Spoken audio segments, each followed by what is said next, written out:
आप सभी को मेरा नमस्कार। पिछले वीडियो में हमने राजयोगा के बारे में बात करी थी, जिसमें हमने राजयोगा का जो पहला 4 अंग होता है, यम, नियम, आसन और प्राणायाम, उसके बारे में बात करी थी। आज हम उसके बाद जो 4 और होते हैं, प्रत्याहार, धारणा, ध्यान और समाधि, उसके बारे में बात करेंगे। सर्वप्रथम गुरु महाराज को प्रणाम करते हुए आगे बढ़ना चाहूँगा। ईश्वर की प्रेरणा से मैं जो कुछ भी बोलूँगा, उससे अगर आपको थोड़ा भी लाभ पहुँचता है तो वो ईश्वर का प्रसाद होगा, मेरी कोई उसमें मेरा कुछ भी नहीं है। तो प्रत्याहार क्या है?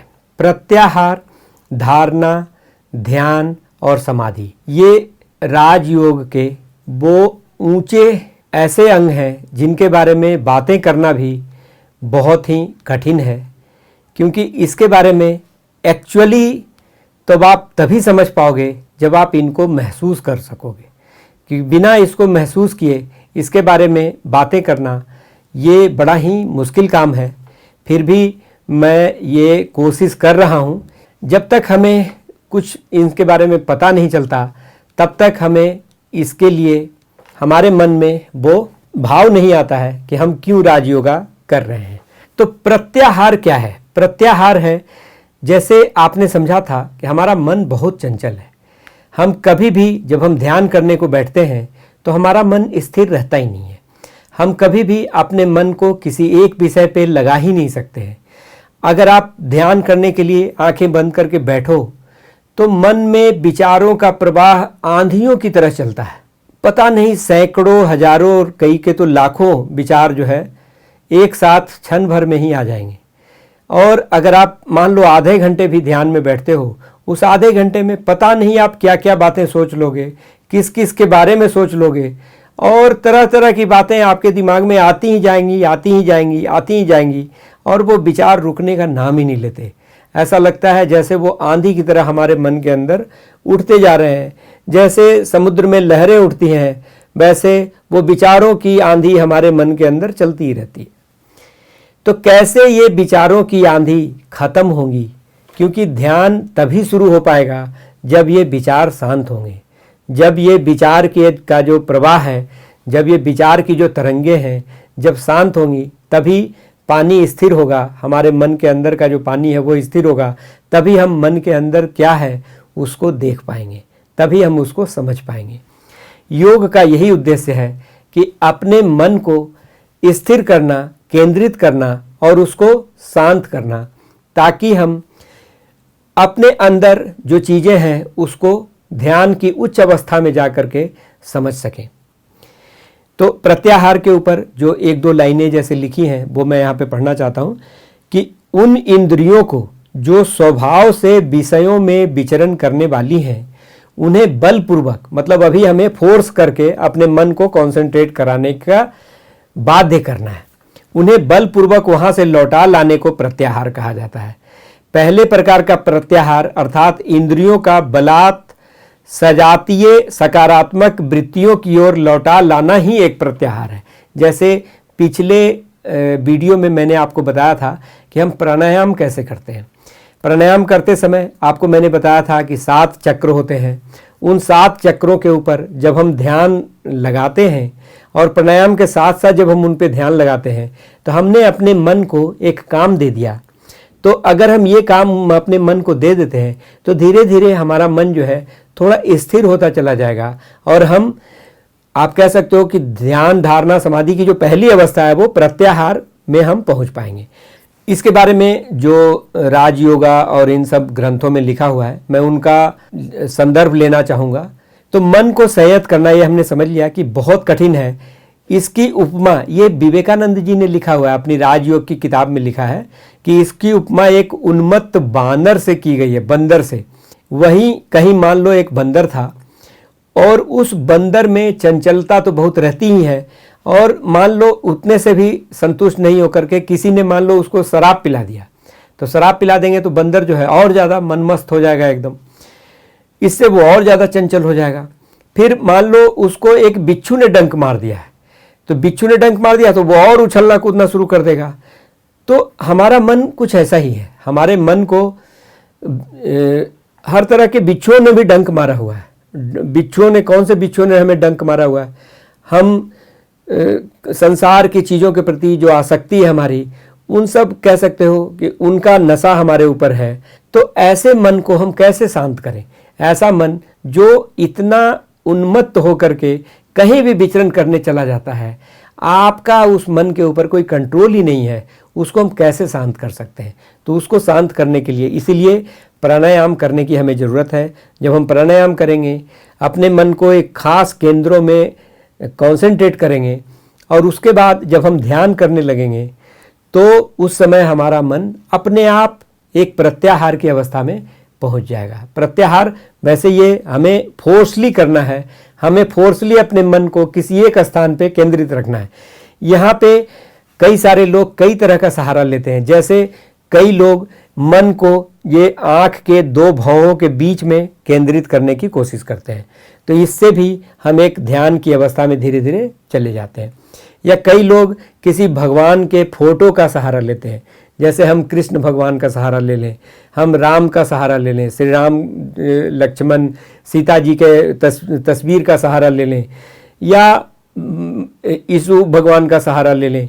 मतलब आप किसी को भी कोई एक भगवान, या आप कृष्ण लीला के बारे में सोचना शुरू करो कि कृष्ण भगवान कैसे वृंदावन में गोपियों के साथ नृत्य करते थे, कैसे वो बांसुरी बजा रहे होंगे। आप ये सब सोचना शुरू कर दो तो आपका मन एक पार्टिकुलर ऑब्जेक्ट पे, पार्टिकुलर चीज़ों पे स्थिर हो जाएगा और इससे आप धीरे धीरे प्रत्याहार की अवस्था में पहुंच जाएंगे। आपके मन में जो दूसरे विचार आ रहे हैं उनको आपने एक डायरेक्शन दे दिया, उनको आपने एक काम दे दिया, तो हम इससे प्रत्याहार की अवस्था में पहुंच सकते हैं। तो इसके कई तरह के तरीके हैं, आप इनमें से कोई एक तरीका अपना करके प्रत्याहार को प्राप्त कर सकते हो। तो देखिए, मैं फिर कुछ संदर्भ लेता हूं कि मन के संयम का पहला सोपान यह है कि कुछ समय के लिए चुप्पी साध कर बैठे रहो और मन को अपने अनुसार चलने दो। मन सतह चंचल है और वह बंदर की तरह सदा उछल कूद मचा रखा है। यह मन मरकट जितनी इच्छा हो उछल कूद मचाए, कोई हानि नहीं। धीर भाव से प्रतीक्षा करो और मन की गति को देखते जाओ। देखो, ये भी एक तरीका है। कई योगी ये बताते हैं कि अगर आपको प्रत्याहार करना है तो आप अपने मन को देखना शुरू कर दो कि अच्छा, अब आप उसको, मतलब आपने अपने आप को उससे अलग कर लिया। हम जो हैं, हम अपने आप को उस मन से अलग कर लें और उसको एक दर्शक की तरह हम देखना शुरू करें कि अच्छा, आओ कौन से विचार आते हो, मैं उसको देखूंगा, इवन मैं उसको गिनूंगा। ये मेरा पहला विचार आज आया, आज मेरे मन में ये पहला विचार आया। अब दूसरा विचार जैसे ही आएगा मैं उसको भी गिन लूंगा कि अच्छा, अब दूसरा विचार भी आ गया। तो अगर हम अपने विचारों को देखना शुरू कर दें, हम उसके साथ अपने आप को मिला नहीं दें। कई जनरली क्या होता है, उन विचारों में ही हम खो जाते हैं। तो आप उन विचारों के साथ मिल गए, लेकिन अगर जैसे ही आप अपने आप को उन विचारों से अलग करते हो तो वो विचार आने धीरे धीरे बंद हो जाते हैं। फिर चूंकि आपने अलग कर लिया अपने आप को, अब आप उसको देखने की कोशिश कर रहे हो कि अच्छा ठीक है, मैंने आंख बंद किया हुआ है, आओ कौन सा विचार आते हो। अच्छा, पहला विचार मेरे मन में आया कि फलाने ने मेरे साथ ये किया था, मैं उसका बदला लूंगा। तो ठीक है, एक विचार तो आया ना कुछ। या उसने मुझे ये बोल दिया था, इसने मुझे ऑफिस में ये बोल दिया था, मेरे पिताजी ने मुझे ये काम करने के लिए बोल दिया था। कई तरह के विचार आपके मन में आते रहेंगे। तो इन सारे विचारों को आप अगर एक अलग भाव से उनको गिनना शुरू कर देते हो तो वो भी एक प्रत्याहार की अवस्था पहुंच जाती है। तो इसको मैं आगे पढ़ता हूं कि लोग जो कहते हैं कि ज्ञान ही यथार्थ शक्ति है, यह बिल्कुल सत्य है। जब तक मन की विचारों पर नजर नहीं रखोगे उसका संयम नहीं कर सकोगे। मन को इच्छा अनुसार घूमने दो, कोई बात नहीं। संभव है बहुत बुरी बुरी भावनाएं तुम्हारे मन में आए, तुम्हारे मन में इतनी असत भावनाएं आ सकती हैं कि तुम सोचकर आश्चर्यचकित हो जाओगे। तुम देखोगे कि धीरे धीरे ये मन के खेल दिन प्रतिदिन कम होते जा रहे हैं। तो इस तरह से भी हम प्रत्याहार कर सकते हैं। आगे बढ़ते हैं। ये मैंने आपको बताया था कि जब आप प्राणायाम कर रहे हैं तो आप इन चक्रों पे अपना ध्यान केंद्रित करिए, जो मूलाधार चक्र, स्वाधिष्ठान चक्र, मणिपुर चक्र, अनाहत चक्र, विशुद्ध चक्र, ज्ञान चक्र और सहस्त्रार चक्र है। जो मेरी वीडियो को पहली बार देख रहे हैं, मैं उनके लिए बताना चाहूँगा कि हमारे शरीर में जो रीढ़ की हड्डी होती है उसमें 3 तरह की नड़ियाँ होती हैं। उनको बोलते हैं ईड़ा, पिंगला और सुषुम्ना। सुषुम्ना बीच में होती है और ईड़ा पिंगला दोनों तरफ होती हैं, वो इन केंद्रों से होकर गुजरती हैं। तो सुषुम्ना के अंदर ये कई पद्म पाए जाते हैं। इन पद्मों को हम केंद्र बोलते हैं, चक्र बोलते हैं। तो उनमें सबसे नीचे जो चक्र होता है, जहाँ से हमारी रीढ़ की हड्डी शुरू होती है, उसको हम मूलाधार चक्र बोलते हैं।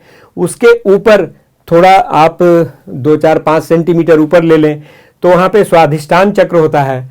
हमारी नाभि के ठीक पीछे मणिपुर चक्र होता है। हृदय के ठीक पीछे अनाहत चक्र होता है। गर्दन के ठीक पीछे विशुद्ध चक्र होता है। आँख की भौहों के ठीक पीछे ज्ञान चक्र होता है और मस्तिष्क में सहस्त्रार चक्र होता है। तो जब हम ध्यान कर रहे हैं तो उस समय अगर हम इन चक्रों के ऊपर अपने मन को एक काम दे देते हैं तो हमारा मन जो बंदर की तरह उछल कूद कर रहा है, उसको हमने एक काम दे दिया कि तुम इसको देखते रहो।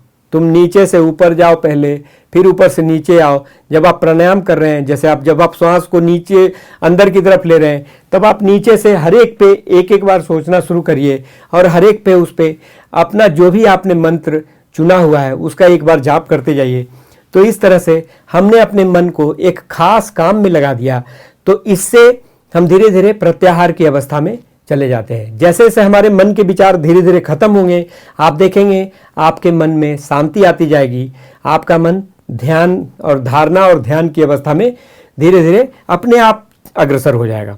तो क्या है प्रत्याहार, ये हमने थोड़ा समझा कि जो इच्छा मात्र से अपने मन को केंद्रों में संलग्न करने और उनसे हटा लेने में सफल हो गया है, उसी का प्रत्याहार सिद्ध हुआ है। मतलब जब हम चाहें हम अपने मन को किसी एक चीज में लगा दें और फिर वो इधर उधर न भागे। उसमें लगा दिया तो वहां लगा दिया। अब हमारा मन, जैसे अगर हम एक तेल की धार गिराएं तो उसमें बिना किसी रुकावट के वो तेल की धार कंटिन्यूअस गिरती रहती है। ऐसा कंटिन्यूअस हमारे मन का अवस्था अगर पहुंच जाए कि हम उस विषय पे अपने आप को कंटिन्यूअस केंद्रित रख सकें। अभी देखो, हमने एक सहारा लिया हुआ है अपने मन को स्थिर करने का। हमने एक सहारा लिया हुआ है। उस सहारे के साथ हमने अपने मन को एक कॉन्सेंट्रेटेड पोजीशन में रखने की विद्या हासिल करी है। मतलब अगर आप इस स्थिति में पहुंच जाओगे तो इसको हम प्रत्याहार बोलते हैं। हाँ, इस समय फिर और कोई विचार अब आपको तंग नहीं करने चाहिए, तब हम प्रत्याहार सिद्ध होना मानते हैं। प्रत्याहार का अर्थ है एक और आहरण करना, अर्थात खींचना। मतलब मन की बहिर्गति को रोककर इंद्रियों की अधीनता से मुक्त करके मन को उसको भीतर की ओर कहीं किसी एक विषय पे केंद्रित कर देना, इसको हम बोलते हैं प्रत्याहार। इसमें कृतकार्य होने पर हम यथार्थ में चरित्रवान होंगे और तभी समझेंगे कि हम मुक्ति के मार्ग में कुछ दूर आगे बढ़ गए हैं। बहुत आगे बढ़ गए हैं मैं बोलना नहीं चाहता, ये आप कह सकते हो कि कुछ दूर आगे बढ़ गए हैं। यदि न किया जा सका तो हम में और एक यंत्र में फिर अंतर ही क्या है। चलो, मैं इस विषय पे कुछ नहीं बोलना चाहता, आगे बढ़ते हैं। प्रत्याहार को महर्षि पतंजलि ने जो एक्सप्लेन किया है, मैं वो पढ़ना चाहूँगा कि जब योगी इंद्रियों को इस प्रकार बाहरी वस्तु का आकार धारण करने से रोक सकते हैं और चित्त के साथ उन्हें एक करके रखने में सफल होते हैं, तभी इंद्रियों पर हम पूर्ण रूप से विजय प्राप्त कर सकते हैं। अब हम आते हैं धारणा के ऊपर। प्रत्याहार जब और सुदृढ़ हो जाएगा और वो गहरा हो जाएगा, तब हम धारणा की अवस्था में आते हैं। धारणा भी प्रत्याहार और धारणा ऑलमोस्ट एक जैसा ही है। अंतर क्या है वो आप धीरे धीरे समझेंगे। इसमें मन को किसी एक विशेष स्थान पर स्थित करने का नाम धारणा है। यह वस्तुतः मन की स्थिरता का द्योतक है। वैसे ही वहां पे प्रत्याहार में आपने जबरदस्ती अपने मन को एक जगह लगाए रखा। जबरदस्ती, वहां पे जबरदस्ती है, मतलब आप फोर्सली उसको लगा रहे हो। लेकिन जब हम धारणा में पहुंच जाएंगे तो हम ऐसी अवस्था में आ जाएंगे कि अब हमें फोर्स करने की जरूरत नहीं पड़ेगी। अब हमारा मन अपने आप एक किसी खास वस्तु पे टिका रहेगा। तो ये अंतर है। पहले आप फोर्सली कर रहे थे, अब जो है ये अपने आप टिका रहेगा, अपने आप उसके ऊपर स्थित रहेगा। तो हम कहते हैं कि हम धारणा की अवस्था में आ गए हैं। कोई और विचार नहीं आएंगे। एक आध आ गया तो अलग बात है, अदरवाइज नहीं आएंगे। मतलब विचारों का आना अब धीरे धीरे बंद हो चुका है और हमें फोर्स लगाने की ज़रूरत नहीं पड़ रही है। अपने आप अगर हमारा मन किसी एक वस्तु पे, किसी एक विषय पे, लेकिन अभी विषय है, एक विषय तो है अभी, उस पे हमने केंद्रित रखा हुआ है, तो हम इसको कहते हैं कि हम धारणा की अवस्था में आ गए हैं। किसी भी एक स्थान बाहर या शरीर के भीतर चित्त को बांधना, धारण करना ही धारणा कहलाता है। धारण एक मानसिक प्रक्रिया है। चित्त को एक लक्ष्य विशेष में बांध देना, वहां रोक देना या टिका देना, इसी को हम धारणा कहते हैं। कंसंट्रेशन ये बहुत मायने रखता है। आप इसके लिए किसी चीज़ का सहारा भी ले सकते हो, किसी ऑब्जेक्ट का सहारा ले सकते हैं, अपने मन के अंदर अपने शरीर के अंदर किसी स्थान विशेष का सहारा ले सकते हैं, हम भौहों के बीच का जो स्थान है उसका सहारा ले सकते हैं, अपने मन के अंदर का सहारा ले सकते हैं, हम सहस्त्रार का जो कमल दल है उसके बारे में ध्यान कर सकते हैं। कई तरह के तरीके हैं। किसी एक विशेष स्थान पे हम अपने मन को स्थिर कर दें और हमारा मन वहीं पड़ा रहे, वहीं सोचता रहे और कुछ ना सोचे, तब हम बोलते हैं कि अब हम धारणा की अवस्था में आ गए हैं। तो जब आप कुछ समय तक ध्यान की अवस्था आपकी धीरे धीरे, मतलब मेडिटेशन की अवस्था धीरे धीरे सुदृढ़ होती जाएगी। अभी ध्यान नहीं बोलना चाहिए, ध्यान एक अलग ही चीज़ है। वो क्या स्थिति है वो आप जब ध्यान के बारे में हम बात करेंगे तब थोड़ा सा समझ पाओगे। तो कुछ काल तक प्रत्याहार की साधना के बाद, उसके बाद की साधना अर्थात धारणा का अभ्यास करने का प्रयत्न करना होगा।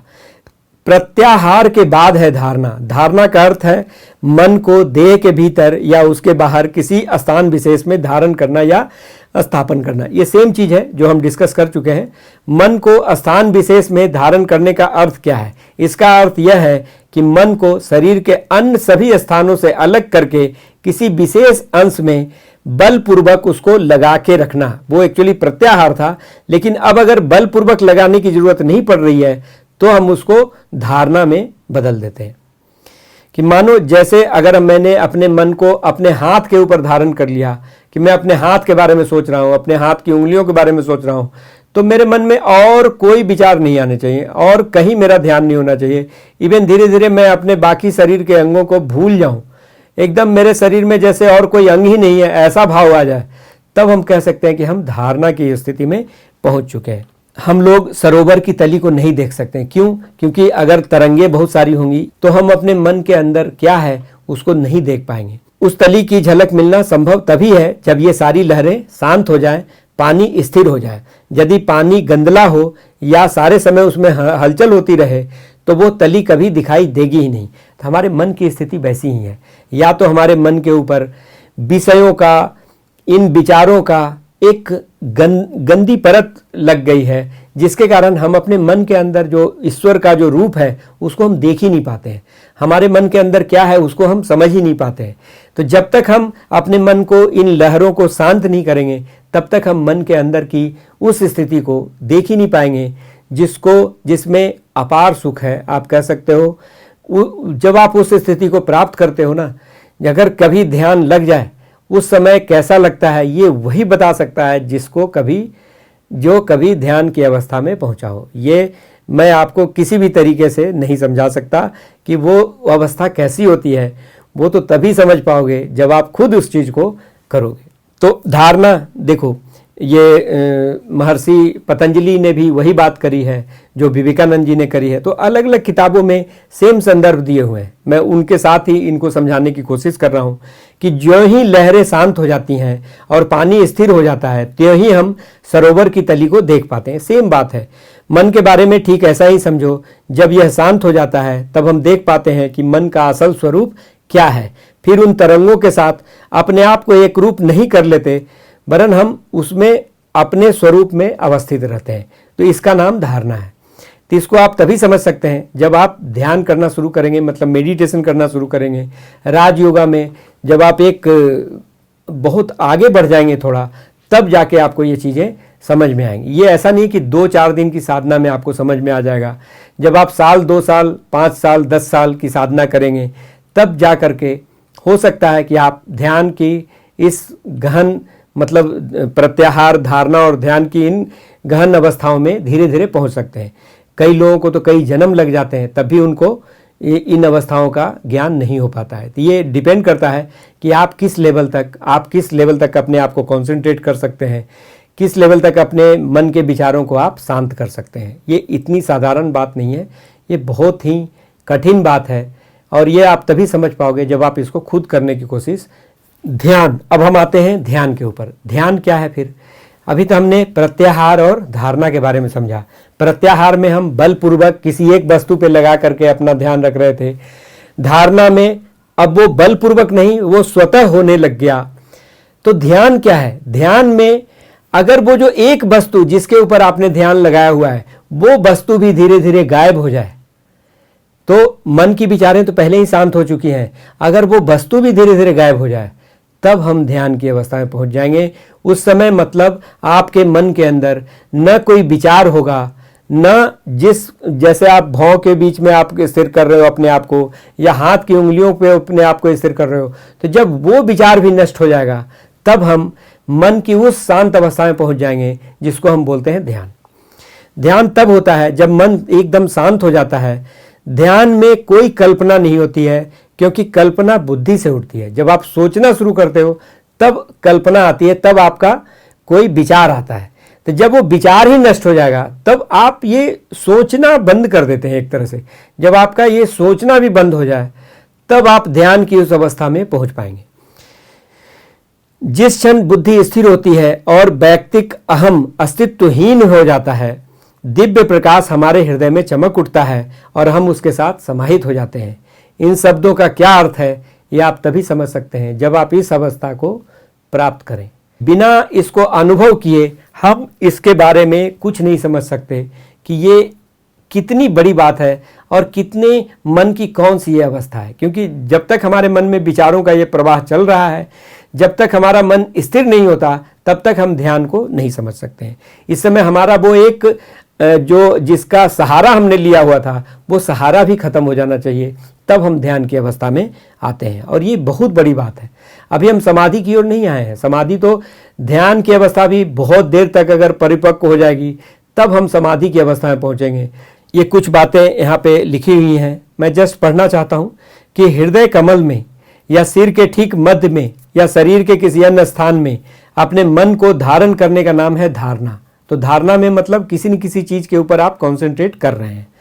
मन को एक स्थान में संलग्न करके फिर उस एकमात्र स्थान को अवलंबन स्वरूप मानकर एक विशिष्ट प्रकार के वृत्ति प्रवाह को उठाए जाते हैं।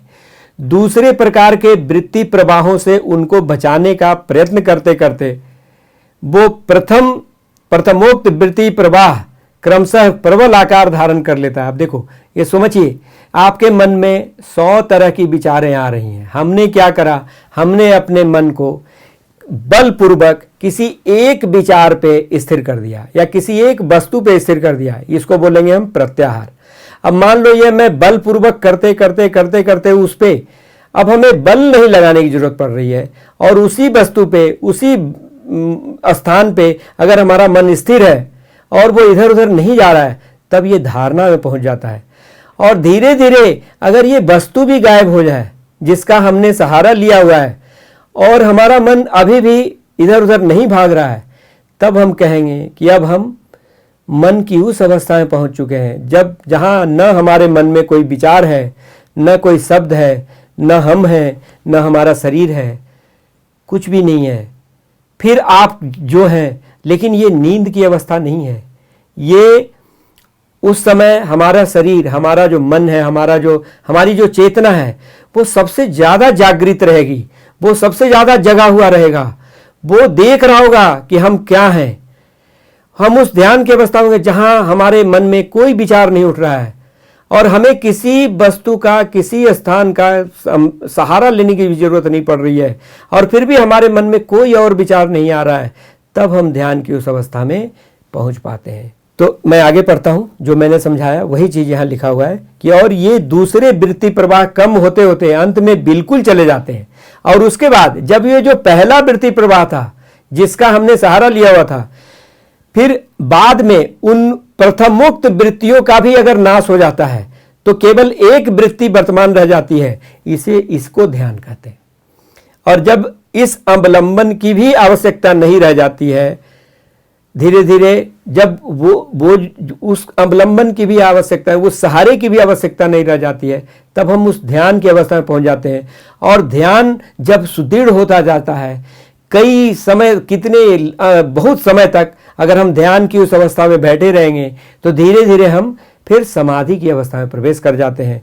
आप सोच नहीं सकते उस समय आप क्या देख रहे होंगे, आप क्या महसूस कर रहे होंगे, आप ईश्वरीय शक्ति का कौन सा रूप उस समय देख रहे होंगे, वो हम ऐसे नहीं बोल सकते। उसके बारे में हम कुछ सोच ही नहीं सकते। मैं आपको कुछ भी नहीं बता सकता कि उस समय आपके मन की अवस्था कैसी होगी।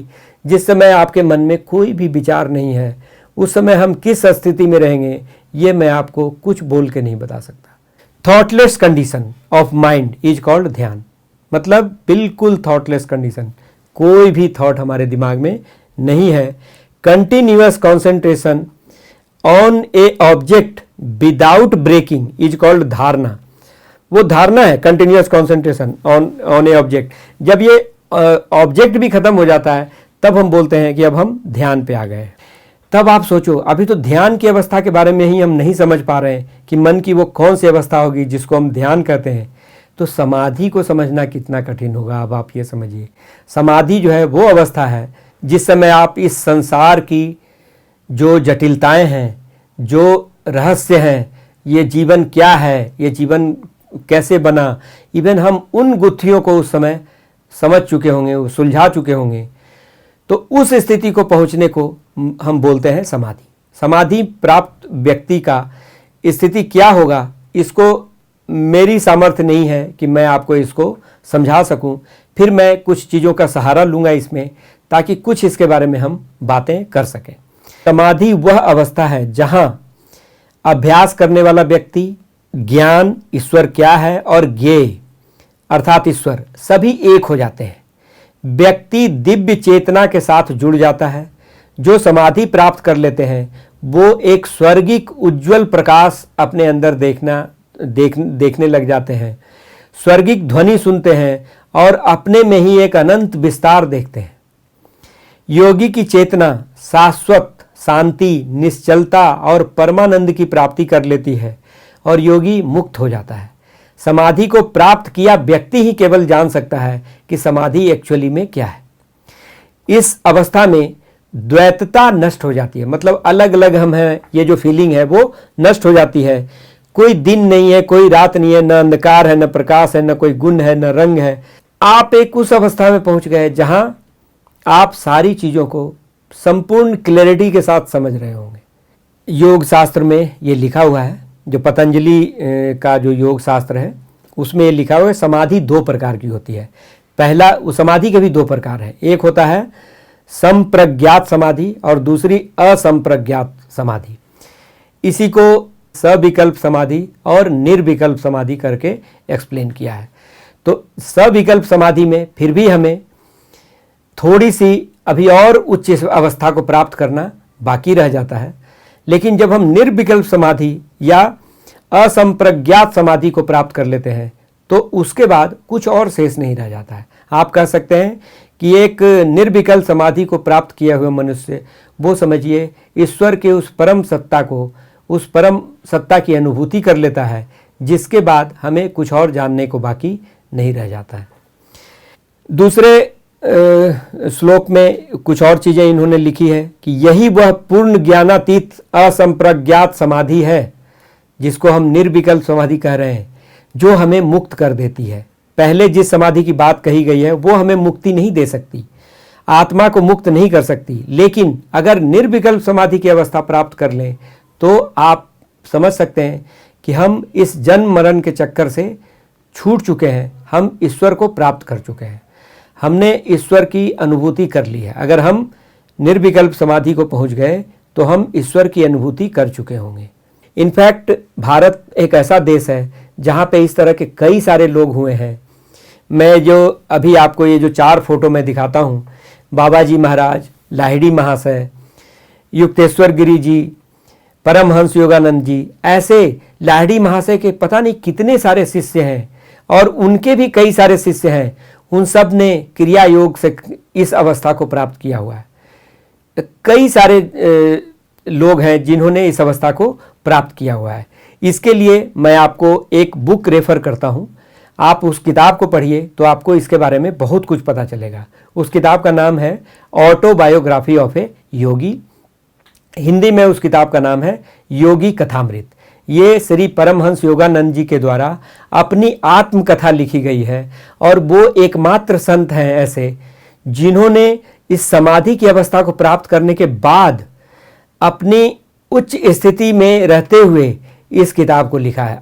अदरवाइज भारत के जो अन्य संत थे उन्होंने कभी इसके ऊपर कोई किताब नहीं लिखी।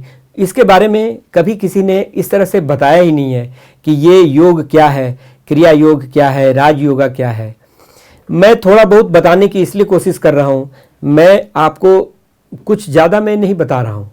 मैं केवल ये चाहता हूँ, मेरा जो उद्देश्य है वो ये है कि आप अगर साधना के मार्ग पे मेरी बात को सुनने के बाद अगर आपको थोड़ा सा भी एक इंटरेस्ट भी अगर क्रिएट हुआ तो मेरा प्रयास सफल माना जाएगा। मैं मानूंगा कि मेरा प्रयास सफल हो गया। अगर आपके मन में ये इच्छा भी अगर उत्पन्न हो गई कि हाँ हमें इन सब चीज़ों के बारे में जानना चाहिए, तो चलो मैं योगी कथामृत किताब पढ़ता हूँ, हो सकता है वहाँ से मुझे कुछ और चीज़ें समझ में आएंगी।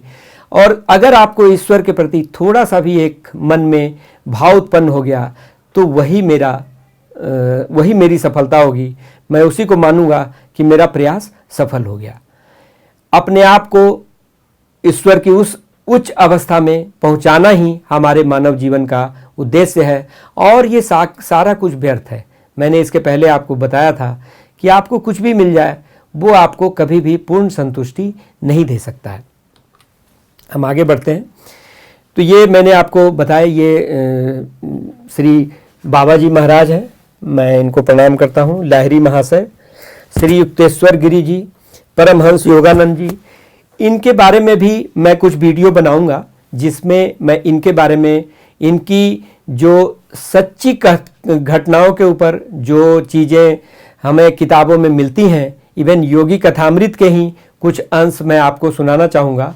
वो मैं बाद के वीडियो में मैं उसको बनाऊँगा जिसमें बाबा जी महाराज से संबंधित कुछ उनकी सच्ची घटनाएं, लाहिड़ी महाशय से संबंधित कुछ घटनाएं, वो मैं यहाँ पे चर्चा करूँगा, जिससे कि हमारे मन में ईश्वर के प्रति अगर थोड़ा भी प्रेम भाव जागता है तो यही मेरा प्रयास जो है, मैं समझूंगा कि मेरा प्रयास सफल हो गया।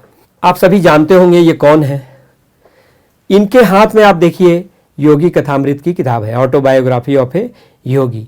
आप सभी जानते हैं स्टीव जॉब्स हैं, तो ये भी इस किताब को पसंद करते हैं, योगी कथामृत।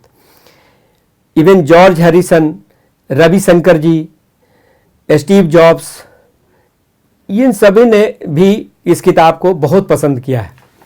इवन आपको मैं कुछ और फोटोग्राफ दिखाता हूँ, आप इनको भी जानते होंगे। देखो ये भी ऑटोबायोग्राफी ऑफ योगी, तो ऑब्वियसली ही इनको भी ये किताब बहुत पसंद आई होगी, तभी ये उस फोटो के साथ दिख रहे हैं। तो ये परमहंस योगानंद जी की किताब है, इसको आप जरूर पढ़िए। तो मैं इस बुक के ही कुछ अंश यहाँ पे पढ़ना चाहूँगा कि जिस समय योगानंद जी को, परमहंस योगानंद जी को, उनके गुरु थे ये श्री युक्तेश्वर गिरी जी, इन्होंने इनको समाधि की उस अवस्था में गुरु कृपा से पहुंचा दिया था। तो मैं उस किताब के कुछ अंश पढ़ना चाहूँगा जब इनको समाधि लाभ प्राप्त हुआ था। तो समाधि के बाद कैसी अनुभूति होती है ये मैं तो नहीं बता सकता। परमहंस योगानंद जी की शब्दों में हम सुनते हैं कि उनको क्या अनुभूति हुई थी। श्री युक्तेश्वर जी कदाचित ही कभी गूढ़ भाषा में बोलते थे, मैं असमंजस में पड़ गया। अब देखो गुरु कैसे उनको समाधि लाभ कराते हैं। उन्होंने धीरे से मेरी छाती के ऊपर, हृदय के ऊपर थपथपाया और बस थपथपाते ही परमहंस योगानंद जी उस समाधि की अवस्था में चले गए। इतनी शक्ति होती है गुरु में। मेरा शरीर निश्चल होकर जमीन से चिपक गया, श्वास तेजी से फेफड़ों से बाहर खिंच गया, मानो किसी महाकाय चुंबक ने उसे खींच लिया हो। आत्मा और मन तत्क्षण शरीर के बंधन से मुक्त हो गए और किसी प्रवाहमान तीक्ष्ण तेज ने तेज के समान मेरे शरीर के रोम रोम से बाहर, ये मैं आगे पढ़ता हूँ अब, बाहर बहने लगे। स्थूल शरीर जो है वो मृतवत हो गया। फिर भी अपने तीव्र बोध में मैं यह भान हो रहा था कि मैं पहले कभी भी पूर्ण रूप से जीवित नहीं था। आज पहली बार उन्होंने फील किया कि आज मैं जीवित हुआ हूँ। अपने अस्तित्व का मेरा बोध अब संकुचित रूप से केवल मेरे शरीर तक ही सीमित नहीं था, बल्कि मेरे चारों ओर व्याप्त अणु परमाणुओं में फैल गया था। वे अपने आप को पूरे विश्व रूप में अपने आप को देख रहे थे। दूर सड़कों पर चल रहे लोग मेरी अपनी ही सुपरिस्थिति परिधि के पर चलते हुए प्रतीत हो रहे थे। उनको लग रहा था कि सब कुछ मेरे अंदर ही समाहित है, पूरा विश्व। भूमि की धुंधली पारदर्शिता में पेड़ पौधों की जड़ें दिखाई दे रही थी उनको। अब आप सोचिए उनकी दृष्टि कैसी हो गई कि पेड़ पौधों की जड़ें तक दिखाई देने लग गई। उसके अंदर चल रहे रस प्रवाह का भी मैं स्पष्ट अवलोकन कर रहा था। और ये सारी बातें परमहंस योगानंद जी की उस किताब में लिखी हुई हैं जिससे मैं ये पढ़ रहा हूँ। आसपास का पूरा क्षेत्र मेरे सामने अनावृत हो गया था। केवल सामने ही देख पाने वाली मेरी साधारण दृष्टि अब चतुर दीर्घदर्शी विशाल मंडलाकार दृष्टि में परिवर्तित हो गई थी, जो सर्वदर्शी भी थी। अपने मस्तक के पीछे मैं रायघाट लेन में दूर चलते फिरते लोगों को देख रहा था। आप सोचिए, लोग आगे देखते हैं, वो अपने मस्तक के पीछे जो लोग चल रहे हैं उसको भी देख रहे हैं। मतलब उनकी दृष्टि जो है वो चारों तरफ फैल गई है। और एक श्वेत गाय को भी मैंने वहां देखा जो धीरे धीरे आश्रम की ओर आ रही है। वो सोचिए अपने दिमाग के पीछे देख रहे हैं, आगे तो देख ही रहे हैं, पेड़ की जड़ें तक उनको दिखाई दे रही हैं, दीवार के पीछे क्या हो रहा है वो दिखाई दे रहा है। मतलब सब कुछ उनके लिए पारदर्शी हो चुका है। जब वह आश्रम के अहाते की दीवार के पीछे चली गई तब भी मैं उसको स्पष्ट देख रहा था।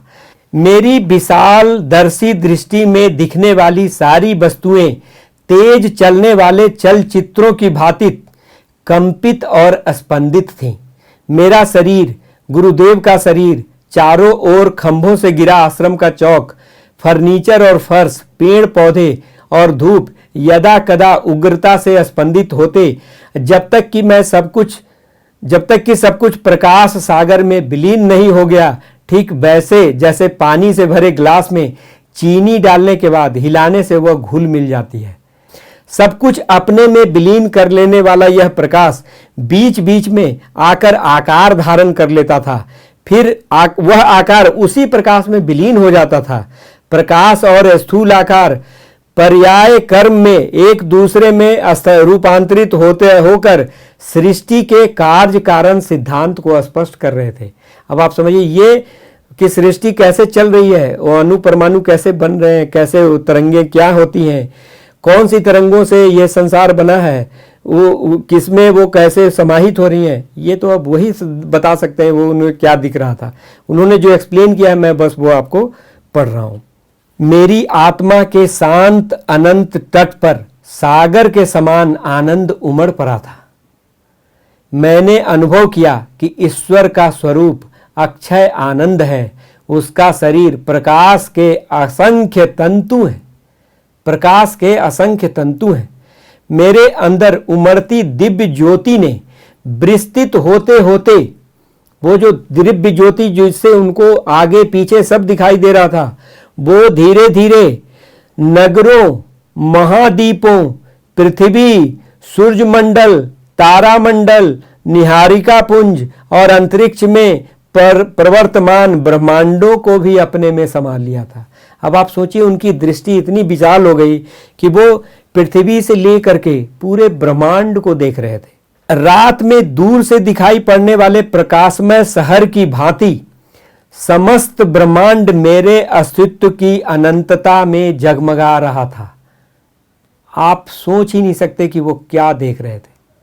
ये होता है समाधि का लाभ। जब आप समाधि की अवस्था में होते हैं तब आप इस संसार की उस गहन जटिलताओं को समझ जाते हैं। वो आपको अपने आप वो चीजें दिखने लग जाती हैं कि ये कैसे हो रहा है, क्या हो रहा है। ब्रह्मांड की स्पष्ट रेखांकित परिधि के परे चमकने वाला तीव्र प्रकाश उसके दूरतम किनारों तक पहुँचते पहुँचते किंचित क्षीण सा होता जा रहा था। मुझे वहाँ एक स्निग्ध मृदु तेज दिखाई दे रहा था जिसमें कभी किसी प्रकार की कोई क्षीणता नहीं आ रही थी।